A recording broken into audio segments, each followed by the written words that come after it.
दोस्तों, आज की कहानी है ननन जी आपकी नज़र मेरी अलमारी पर ही रहती है। दोस्तों, कहानी शुरू करने से पहले अगर हमारे चैनल को सब्सक्राइब नहीं किया हो तो कर लीजिए ताकि आपके पास पहुंचे हर नया वीडियो।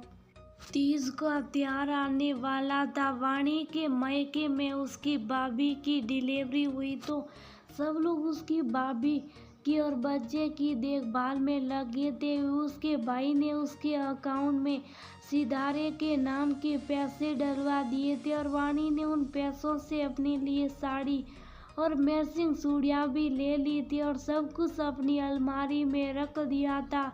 सोच रही थी कि तीज के दिन सब पहनेगी। वाणी सरकारी विभाग में क्लर्क थी। उसकी शादी वरुण से हुई थी। वरुण पेशे से इंजीनियर था। घर में उन दोनों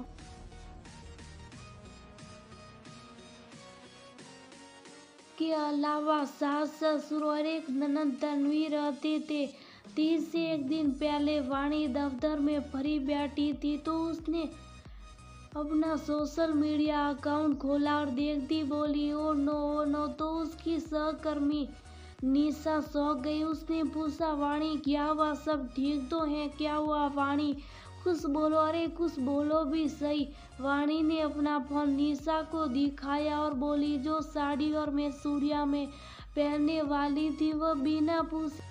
अरे ऐसा कौन करता? निशा बोली वह ऐसा ही करते। निशा मैं कुछ भी लेकर आती हूँ, मुझसे बिना पूछे यूज कर लेती और तो और एक बार मेरी साड़ी अपनी किसी सहेली को भी दे दी थी और जब वो साड़ी मुझे वापस मिली तो उस पर शाही कॉफी के दाग थे। जब मैंने सवाल जवाब किया तो कहती उससे गलती से आपकी साड़ी खराब हो गई होगी। सॉरी, वह अक्सर यही करती, मेरी चीजें यूज भी करती और उन्हें खराब भी कर देती हैं। कुछ कह दो तो घर में सब मुझे ही भला बुरा कहने लग जाते। मेकअप, लिपस्टिक, अब ये सब चीजें तो पर्सनल यूज की होती है लेकिन मेरा तो कुछ भी पर्सनल नहीं है और मेरी सबसे बड़ी मजबूरी है कि मैं ज़्यादा कुछ बोल नहीं सकती। जैसे ही बोलती हूँ घर में हंगामा खड़ा हो जाता। तो निशा ने उसे सुझाव दिया तो एक काम किया कर, हर महीने जब तू अपने लिए मेकअप का सामान खरीदती है तो अपनी ननन को भी कुछ दिलवाया कर। बाकी रही कपड़ों की बात तो वो प्यार से समझा दे। लड़ाई झगड़ा करके वैसे भी तो कोई फायदा नहीं होने वाला। तू ठीक कर ये निशा, कुछ ना कुछ तो करना ही पड़ेगा वरना ऐसा कब तक चल देगा? कब तक मैं अपना दिमाग खराब करती रहूंगी? वाणी बोली। इसके बाद उसने वरुण को फोन किया और बोला शाम को सामान खरीदना, तीज के लिए आप मुझे ऑफिस से लेने आ जाना, मार्केट चलेंगे। तो वरुण ने साफ मना कर दिया लेकिन उसने जैसे ही बताया कि उसकी साड़ी और चूड़ियाँ तन्वी ने यूज कर लिए तो वरुण फट से तैयार हो गया और घर पर माँ को भी फोन करके बता दिया कि घर आने में देर हो जाएगी। वह लोग बाजार जा रहे और शाम में वाणी को शॉपिंग भी करवा लाया। घर आई तो तन्वी वाणी के कमरे में आई और बोली ये लो भाभी आपकी अमानत, मेरे कॉलेज में फंक्शन था, मेरे पास कुछ नया नहीं था पहनने को। आपकी अलमारी खोली तो मुझे नई साड़ी और चूड़ियाँ दी गई, इसीलिए मैंने पहन लिया। आज वाणी का मूड थोड़ा खराब था इसलिए उसने तन्वी से कहा तुम्हें पता भी है तन्वी, ये सब मैंने तीज के लिए खरीदी थी और तुमने पहन भी लिया। तो उधर से वरुण बोला वाणी जब सब कुछ नया दिलवा लाया हूँ तो बातें पुरानी भूल जाओ वाणी से। वाणी बोली कैसे भूल जाओ वरुण, हर बार ये ऐसा ही करते, कितने कपड़े हैं इसके पास फिर भी मेरी अलमारी पर ही नजर रहती किसी भी त्योहार पर, और यहाँ तक कि मेरे जन्मदिन पर भी जो कपड़े आते वह मुझसे पहले ये पहन लेती हैं। हर बार यही होता, मुझे हर बार इसके उतरे कपड़े पहनने पड़ते। वाणी को बोलता सुन सासू माँ भी कमरे में आ गई और बोली, छोटी सी तो बात है ननन भाभी, में तो ये सब चलता। तो वाणी बोली, माँ जी हर बार नहीं चलता। कुछ दिन पहले मेरी सैंडल पहनकर गई थी और खराब कर ली और मुझे बताया भी नहीं कि टूट गई। मैं वही सैंडल पहन ऑफिस के लिए निकल गई और आधे रास्ते में सैंडल टूटकर मेरे हाथ में आ गई। वो तो शुक्र है कि वहाँ पर मौसी बैठा था तो मैंने अपनी सैंडल बनवा ली। उस दिन मुझे दफ्तर जाने में भी देर हो गई। उस दिन मेरी एक इम्पोर्टेंट मीटिंग थी। अभी इसकी शादी होने वाली है, वहाँ पर जाकर ये सब करेगी तो बताओ कैसे चलेगा।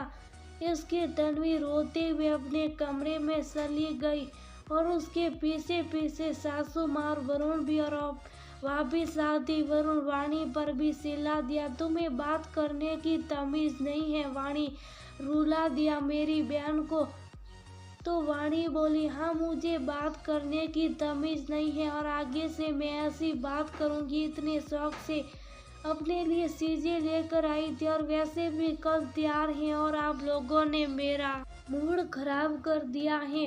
हंगामा काफी हुआ उस दिन पर। वाणी के दिल में जो भी था उसने सब कुछ कह दिया और खुद को बहुत ही हल्का महसूस किया। इस दिन के बाद तन्वी ने उनका सामान यूज करना और यहाँ तक कि उसके सामान को हाथ लगाना भी बंद कर दिया। वाणी ने रात की सांस ली। कुछ समय बाद तन्वी की शादी हो गई और वह ससुराल चली गई। शादी के बाद पहली तीज आई तो तन्वी के माता पिता उसके लिए साड़ी और मैचिंग चूड़ियाँ लेकर गए, लेकिन तीज आने से पहले ही उसकी ननद ने उसकी साड़ी और चूड़ियाँ पहन ली और कॉलेज चल दी। जब ये बात तन्वी को पता चली तो उसने फोन करके अपने माँ को सारी बातें बताई और फोन पर ही रोने लगी। वाणी सारी बात सुन ली थी। वो बाजार गई, नई साड़ी और चूड़ियाँ लेकर आई। वरुण के साथ तन्वी के ससुराल गई और तन्वी से कहा, परेशान होने की जरूरत नहीं है, हम तुम्हारे लिए नई साड़ी और चूड़ियाँ लाए, अब तुम ये पहन लेना तीज पर। तन्वी को जब सामान खोलकर देखा तो उसने कहा, भाभी ये क्या, दो साड़ियाँ, दो अलग अलग चूड़ियाँ और दो जगह मेकअप का सामान। तो वाणी बोली, हाँ तन्वी, अब अगर मैं सिर्फ तुम्हारे लिए लाती तो तुम्हारी ननद पहन कर चल देती और तुम्हारा मूड खराब होता, इसलिए मैं पहले से दो साड़ी लेकर आई हूँ ताकि एक जोड़ी तुम्हारी ननद पहन सके और एक तुम पहन सको। क्यों रेवती, मैंने सही कहा ना, हर बार जब भी हम तन्वी को कुछ देते तो तुम पहन कर सब देती हो और ये बेचारी पुराने कपड़े पहनती हैं। अब रेवती को कुछ न सूझा पर शर्मिंदगी तो हुई उसे। वाणी ने बातों बातों में तन्वी की ननद रेवती और उसकी सास को भी उनकी गलती का एहसास करवा दिया। जब वाणी और वरुण वापस आने लगे तो तन्वी वाणी से बोली, भाभी आज मुझे अपनी गलती का एहसास हो गया। आज मुझे आपका दर्द समझ आ रहा, आप मेरी वजह से कितने परेशान हो रहे हो और आपकी तो कोई मदद करने वाला भी नहीं था। मुझे समझ नहीं आ रहा कि मैं आपसे माफ़ी मांगूं या फिर आज जो आपने किया उसके लिए मैं शुक्रिया कहूँ। तो वाणी बोली, तन्वी मैं पुरानी बातें भूल चुकी हूँ, तुम भी भूल जाओ। जैसे तुम्हारे और मेरे रिश्ते अच्छे, मैं चाहती हूँ तुम्हारे और तुम्हारी ननद के भी रिश्ते अच्छी बने रहे। थोड़ी बहुत तकरार चलती रहती है, उसका असर रिश्तों पर नहीं आना चाहिए और नए रिश्तों में दूरियां आनी चाहिए। इसके बाद दोनों ननद भाभी गले लग गई। फिर वरुण और वाणी घर आ गए। जब तन्वी ने सारी बात फोन करके अपनी माँ को बताई तो माँ को भी अपनी गलती का एहसास हुआ। आज उसने भी वाणी को शुक्रिया कहा और माफ़ी मांगी। तो वाणी बोली, माँ आपको ना तो शुक्रिया कहने की जरूरत है ना ही कुछ, और जो मेरा फर्ज था मैंने वही किया। घरों में छोटे मोटे तकरार चलती रहती है, बस हमें ये कोशिश करनी चाहिए कि हम उसे कैसे कम कर सकते और कैसे रिश्ते बेहतर बना सकते। वाणी की समझदारी देख उसकी सास ने उसे गले लगा लिया।